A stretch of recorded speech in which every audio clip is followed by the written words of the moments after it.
Et dans la phase entretien du 100% info, on fait une immersion dans un domaine devenu incontournable. Il s'agit du numérique pour parler assainissement et respect des codes d'éthique. Notre invité est Ange Gabriel Kambou, le président du conseil d'administration de l'association des blogueurs du Burkina. Bonsoir Ange Gabriel. Bonsoir Vanessa. Alors, nous allons de prime abord aller sur une base conceptuelle. Alors, en quoi consiste le métier de blogueur? Okay, merci pour l'invitation. Alors, le blogueur, c'est quelqu'un qui tient un blog. Et le blog, c'est comme un carnet de notes, comme ce que nos parents avaient à l'époque, son cahier intime où on note tout. Voilà. Et donc, aujourd'hui, avec le numérique, c'est une sorte de numérisation de ces carnets secrets-là et qui permet aujourd'hui à l'internaute de pouvoir exprimer ses opinions, de pouvoir exprimer aussi ses talents, partager des connaissances et partager des astuces. Donc, tout dépend donc du domaine que vous avez choisi et dans lequel vous voulez bloguer. Voilà. Quelle est la différence entre un blogueur et un journaliste? Le blogueur peut être monsieur tout le monde. Bon, on n'a pas besoin de formation particulière pour faire le blogging. Et il faut avoir quand même des techniques rédactionnelles, puisqu'il faut écrire. Pas forcément. Pas forcément, parce que comme je l'ai dit, c'est pas du journalisme forcément qu'on transpose là-bas. Moi, je peux tenir un blog sur la cuisine. Je peux tenir un blog sur la mécanique. Je peux tenir un blog sur l'agriculture. Donc, avec des textes. Oui, au départ, c'était uniquement des textes et photos. Aujourd'hui, on a associé la vidéo et même le son. Donc, dans un même billet de blog, vous pouvez avoir du texte, de la photo, du son et de la vidéo. Donc, on n'a pas forcément besoin d'avoir des techniques rédactionnelles pour le faire. Dans notre pays, le Burkina, on a pendant un certain moment fait cette confusion parce que les premiers blogueurs étaient déjà des journalistes. Donc, on a eu la tendance ou la croyance que c'était uniquement fait pour des journalistes, mais non. Aujourd'hui, nous avons de plus en plus de blogueurs qui n'ont rien à voir avec le journalisme, mais qui excellent dans le domaine. Mais qui maîtrisent tout de même les techniques rédactionnelles et le numérique. Oui. Parce que c'est votre espace de définition d'ailleurs. Tout à fait. Une fois, par exemple, pour ce qui concerne l'association des blogueurs du Burkina, une fois que vous adhérez à l'association, il y a des formations aussi que nous vous prodiguons pour vous permettre d'être plus efficace et plus efficient dans ce que vous faites. Et donc, dans ce sens, nous initions à l'écriture web. Comment vous pouvez écrire. Si, par exemple, vous voulez parler de la santé, comment vous pouvez rendre cela digeste pour les internautes. C'est juste ça, mais on n'a pas besoin d'être expert en genre rédactionnel. Donc la différence avec le journaliste, le journaliste c'est quelqu'un qui a été formé pour les métiers du journalisme. Et donc un blogueur n'est pas forcément un journaliste. Par contre, un journaliste peut être un blogueur. Voilà, donc ce n'est pas parce que vous tenez un blog que vous allez vous faire appeler journaliste.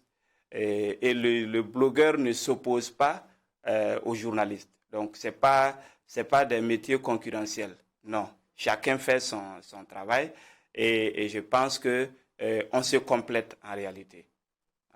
Voilà. Est-ce qu'une page créée sur un réseau social peut constituer un blog? Pendant un certain moment, on a parlé de micro-blogging pour dire que, par exemple, si vous avez une page Facebook, c'est un micro-blogging. Vous faites du micro-blogging. Nous avons clairement dit, le blog a ses règles. C'est parce que, par exemple, si vous prenez les pages Facebook ou bien mon compte Facebook, ce n'est pas la même chose que quand je publie donc, dans mon blog. Et tout ce que j'ai publié dans mon blog depuis 2007-2008 jusqu'à nos jours, tout est là. Mais si vous me demandez de rechercher une publication de 2010, par exemple, je vais mettre du temps pour retrouver cela. Et le blog aussi, c'est comme un site, un mini-site internet d'information.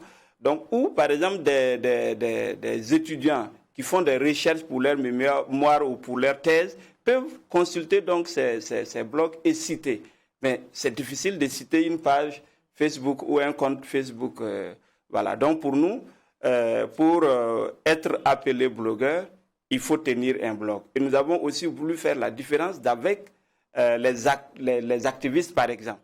Voilà. Parce que quand on devait mettre en place l'association, on s'est posé ces questions. On ne veut pas aussi tout mettre... Et vous avez vu, avec l'évolution du temps, que nous avons eu raison d'avoir dissocié donc le blogueur du web activiste, ainsi de suite, pour que chacun soit dans son domaine de façon claire et nette. Parce qu'un blogueur, je l'ai dit, n'est pas forcément un activiste.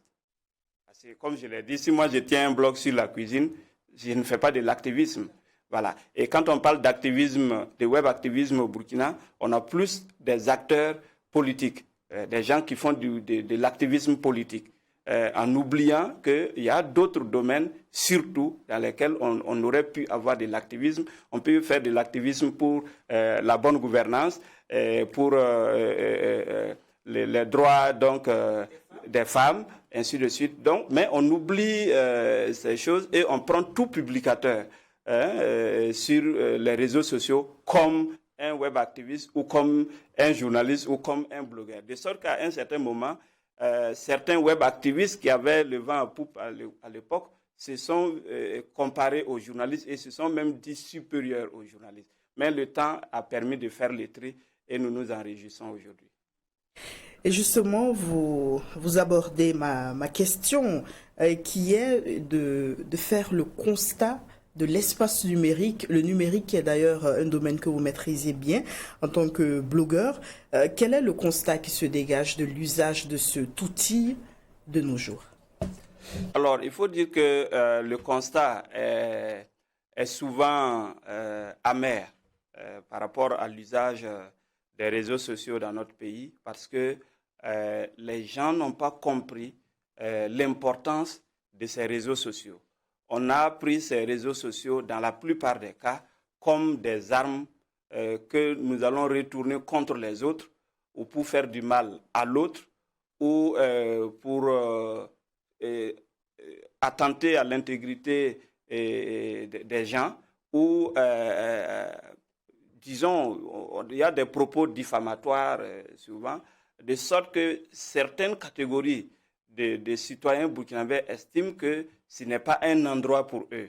J'ai un confrère qui avait sur un plateau affirmé à l'époque que les réseaux sociaux c'est un panier à crabes.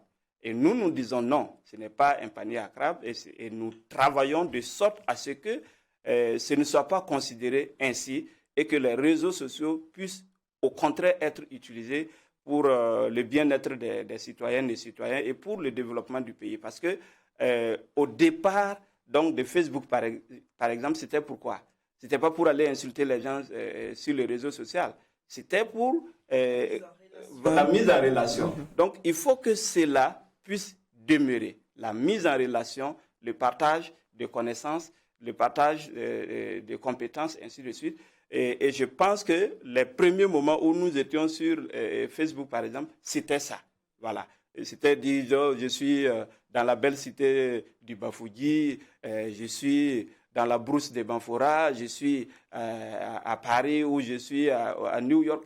C'était ça. Voilà. Partager des nouvelles de soi ou ce qu'on fait, ainsi de suite. Malheureusement, comme vous le savez aussi, je l'ai toujours dit, le numérique, c'est que le virtuel, c'est juste une numérisation de la vie physique.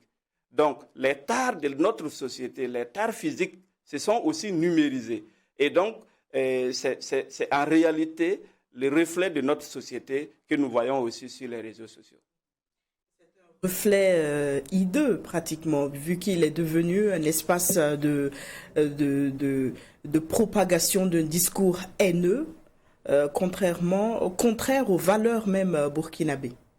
Oui, en fait, le problème avec le numérique, c'est parce que, entre griffes, la bêtise qui devait rester circonscrite à un lieu pendant un temps se numérise et devient mondial.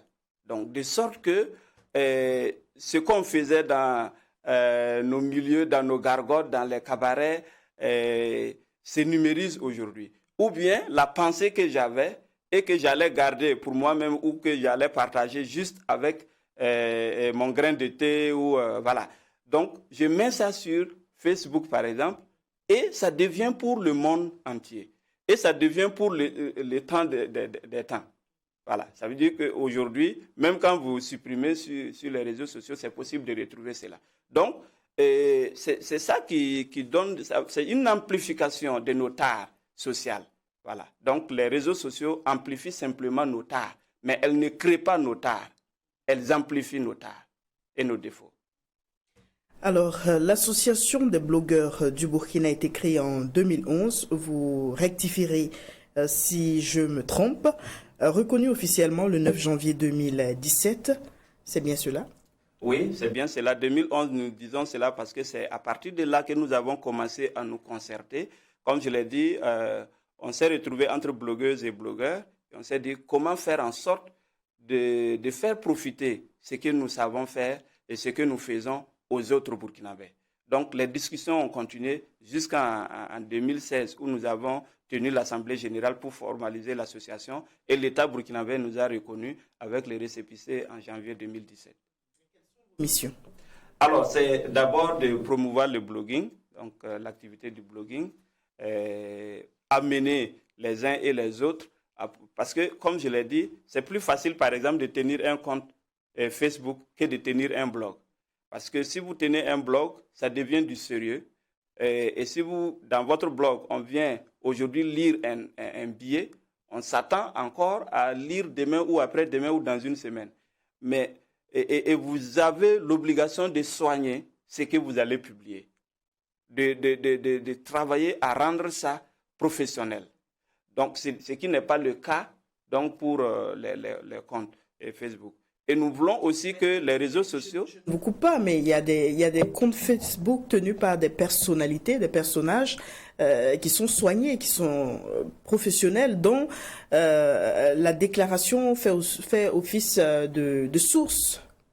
Mais ces personnalités dont vous parlez seraient plus utiles si elles créaient des blogs où on peut retrouver ces informations plus tard.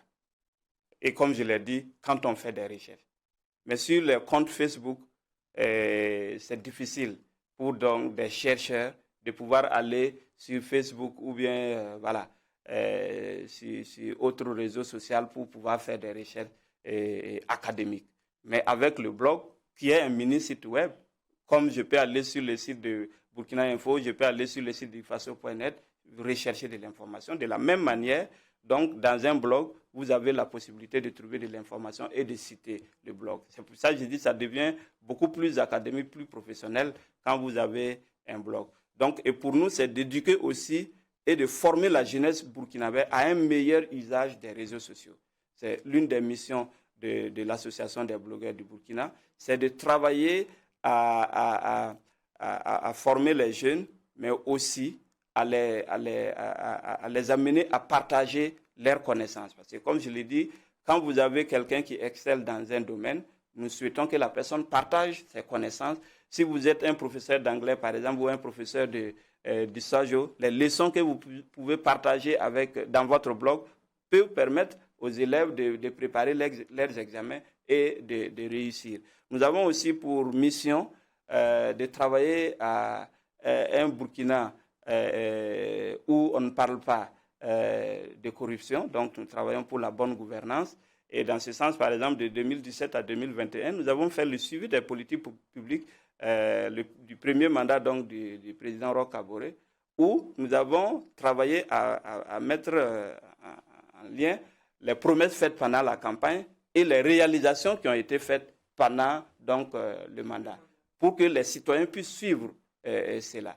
Donc, nous menons beaucoup d'autres activités dans le sens, en tout cas, que les réseaux sociaux soient de merveilleux outils de développement et d'expression de nos talents et de nos compétences.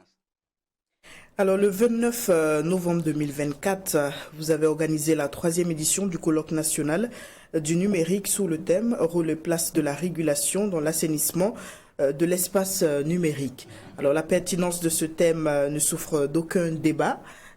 La régulation, est-ce qu'elle est finalement la clé de l'assainissement de l'espace numérique au Burkina? La régulation est l'une des clés, mais elle n'est pas la clé pour l'assainissement de l'espace numérique. La régulation est une contribution très importante, mais par exemple au cours du colloque, il a été ressorti que au-delà de la régulation, il faut de la formation, il faut de l'éducation aux médias sociaux et il faut de la sensibilisation. Et par exemple, si vous prenez des instances de régulation comme le CSC ne peut pas faire tout cela. Et c'est vrai, l'adage populaire dit que nul n'est censé ignorer la loi, mais vous reconnaissez avec moi que souvent même c'est le contraire. C'est comme si tout le monde ignore la loi. Voilà. Donc c'est le jour où vous vous présentez devant le juge que, bon, on vous sort l'article par rapport à ce que vous avez fait et vous dites vous ne saviez pas. Donc c'est sur cette base, c'est sur ce constat même que nous avons initié depuis 2022 donc, des projets dans le sens donc, de l'éducation à la citoyenneté. Donc le premier projet par exemple que nous avons conduit en 2022, c'était donc sur la citoyenneté numérique. Comment faire connaître la loi qui régule, parce que beaucoup de gens aussi pensent ou croient que c'est un espace non régulé. Voilà, donc il s'est agi de faire connaître la loi, la régulation de notre pays donc aux citoyens qui sont sur les réseaux sociaux. Et ce projet a permis de former vraiment des citoyennes et des citoyens burkinabés pour leur dire voici ce que dit la loi par rapport à ce que vous faites sur les réseaux sociaux, à votre activité sur les réseaux sociaux. Nous avons vu l'intérêt des uns et des autres. Nous avons poursuivi en 2023 avec notre partenaire IMS pour mettre en œuvre donc, un code de bonne conduite du blogueur burkinabé. C'est une avancée très significative parce que pour nous, il s'agit de s'auto-réguler. Il faut qu'il y ait une régulation par les pairs. Il faut qu'il y ait un code qui puisse orienter les uns et les autres. Et c'est aussi pour montrer aux citoyens et à l'autorité que nous sommes une structure sérieuse et que nous sommes des citoyennes et citoyens sérieux dans le travail de blogging que nous faisons. Donc, quand vous avez un code de bonne conduite, ça vous permet d'être davantage efficace dans ce que vous faites parce que nous le disons et nous le répétons, notre objectif, c'est que les réseaux sociaux ou le blog, par exemple, que nous promouvons, puissent être une contribution donc, à l'édification d'un Burkina de paix et de bonheur partagé. Alors, parlons d'assainissement, de régulation même de l'espace numérique. On sait qu'il y a plusieurs acteurs qui interviennent. Il y a le Conseil supérieur de la communication, il y a la brigade centrale de lutte contre la cybercriminalité, il y a même la commission de l'informatique et des libertés qui intervient. Mais le problème demeure. On se demande bien, est-ce qu'on est parvenu à établir le bon diagnostic afin de mettre en application un bon traitement, justement? Oui, je pense que le fait que le problème perdure n'est pas un problème. Il n'y a pas de tolérance zéro. La loi condamne le vol, par exemple, mais nous avons toujours voilà, des voleurs dans la société. Voilà. Donc, mais cela ne remet pas en cause les efforts, par exemple, qui sont faits pour sécuriser les citoyens et leurs biens. Et je pense aussi que ces institutions que vous venez de citer, que ce soit le Conseil supérieur de la communication, par exemple, je m'arrête là d'abord, nous avons eu et nous avons toujours une collaboration excellente avec le Conseil supérieur de la communication. Et que ce soit l'ancien président, M. Bamogo, ou que ce soit celui qui est là actuellement, nous avons toujours travaillé en tandem et nous avons toujours été accompagnés par cette institution dans nos activités. Et chaque fois que nous les avons sollicitées, elles ont répondu présentes, ces autorités, pour nous donner soit une communication, soit une formation, soit présider donc les colloques que nous organisons. Idem pour la BCLCC avec qui nous avons commencé à échanger dans la douleur. Quand nous avons eu une situation de piratage de nos comptes, que nous sommes allés vers cette institution-là. Et depuis lors, donc, c'est une relation excellente aussi de collaboration, parce que pour nous, c'est tout cela qui doit contribuer à sensibiliser davantage. Ce n'est pas pour une tolérance zéro, mais que le taux puisse baisser et ne rester qu'à sa plus simple expression. Et le travail que ces institutions-là font est très remarquable et très appréciable. C'est la même chose que la CIL, avec qui nous collaborons, et nous avons aussi un partenariat excellent, parce que ce soit nos formations dans les provinces, la CIL nous a accompagnés. La CIL est allée avec nous dans des provinces pour faire des formations et est toujours venue à nos invitations pour donner donc des communications ou sensibiliser. Le colloque que nous avons tenu le 29 novembre dernier, donc nous avons réussi à mettre sur la même table le Conseil supérieur de la communication, la BCLCC et la CIL. Et donc nous avons eu des échanges très fructueux. Je pense qu'on pourrait revenir sur les recommandations qui ont été faites durant ce colloque. Justement, parlez-nous-en.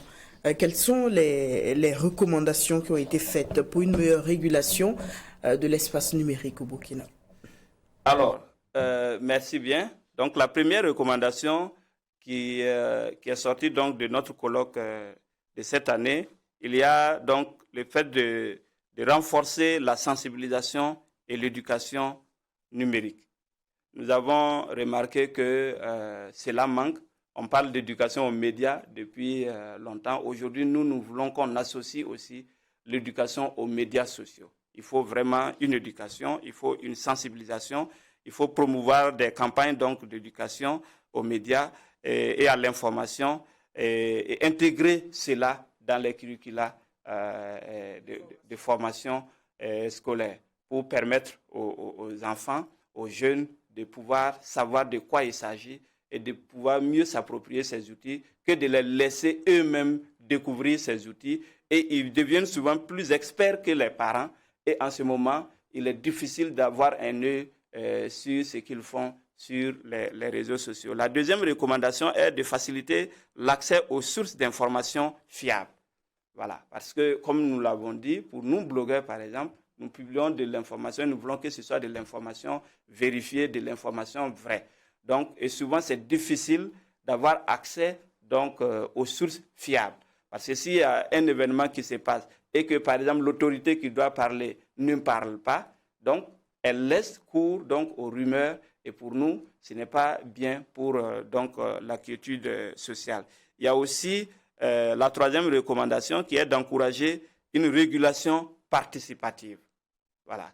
Il s'agit donc de développer des espaces de dialogue entre régulateurs, blogueurs, journalistes et autres acteurs du numérique pour co-construire des mécanismes de régulation qui respectent les libertés individuelles tout en assurant un environnement numérique sain. Voilà. Et la quatrième recommandation est de renforcer les capacités institutionnelles. Il faut augmenter les ressources humaines et techniques des institutions comme la BCLCC, le CSC et la CIL pour améliorer donc la surveillance des contenus en ligne, répondre efficacement aux plaintes et lutter contre la cybercriminalité. La dernière recommandation est de mettre l'accent sur la collaboration internationale parce que, comme vous le savez, ces réseaux sociaux ne sont pas basés au Burkina Faso. Voilà. Donc, il faut une collaboration avec l'international et même, par exemple, avec les pays limitrophes du Burkina. Si je prends, il y a dans la cybercriminalité, par exemple, vous avez des acteurs installés dans les pays voisins et qui influent sur le Burkina, qui mènent des activités de cybercriminalité dans notre pays. Donc, il faut cette collaboration internationale-là pour permettre donc, de mettre la main sur ces individus mal intentionnés qui font en sorte que le numérique ne soit pas sécurisé pour tous. Donc, voici un peu donc, les recommandations qui sont ressorties donc, de ce colloque que nous avons tenu le 29 novembre dernier. Alors, merci à vous d'être venu sur ce plateau. Ange-Gabriel Kambou, qui, je rappelle, est le président du conseil d'administration de l'Association des blogueurs du Burkina. Merci pour toutes ces informations. Je vous en prie. Fidèles téléspectateurs, nous sommes au terme du 100% Info du jour. Merci pour votre attention.